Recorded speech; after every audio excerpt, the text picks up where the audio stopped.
it was a beautiful place to grow up. We had great teachers,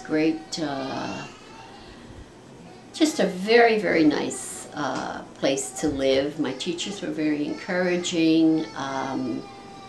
As parents, though, interacting with them, were they hands-off? Did they help you with My mother was very hands-on. Hands-on. My mother would go to a PTA meeting.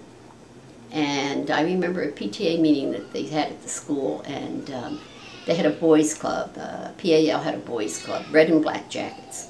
And the principal of the school said that he wanted somebody from the YMCA to talk about setting a program to keep the boys off the streets in the red and black jackets, that somebody had been shoplifting in the dime store in Summit.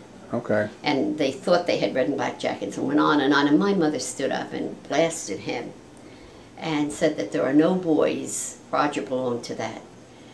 It was Roger, it was a guy who now is the biggest real estate agent in town, the man who became the local dentist, the doctor.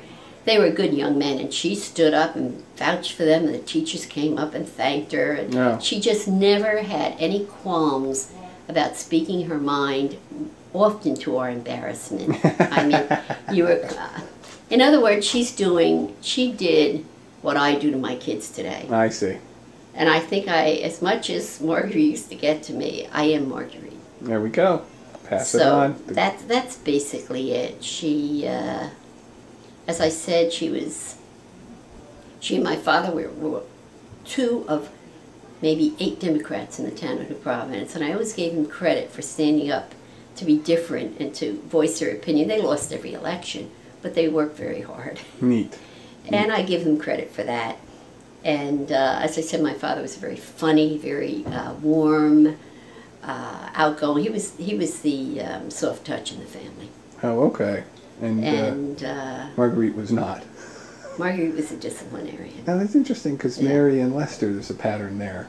Oh yeah. At least well, with it's an O'Brien grandkids. woman. It's a Gaynor woman. The Gaynor women are very strong. The Gaynor women were very bright. And as I said, if you talk to the other, I don't know about Aunt Mary, but I know that both Dorothy and